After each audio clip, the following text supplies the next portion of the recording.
a simple, non-editorialized breakdown of what the application of Protecting Americans from Foreign Adversary Controlled Applications Act to TikTok executive order actually says. So we have the section 1 is policy. Basically, there's a law called Protecting Americans from Foreign Adversary Controlled Applications Act, and this was about stopping apps like TikTok, who are run by a Chinese company called ByteDance, from being used in the United States because of national security concerns.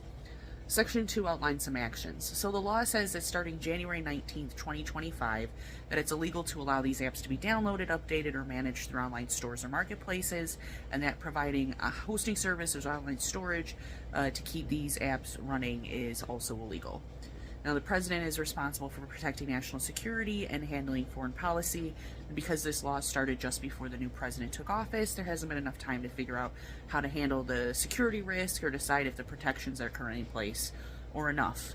It says because basically TikTok is used by 170 million Americans, the current sitting president wants to avoid just suddenly shutting it down. So to solve this problem, the president is ordering the Attorney General, who's the head of the Department of Justice, not to enforce this law for 75 days. This gives them time to decide the best way to deal with TikTok while also protecting national security.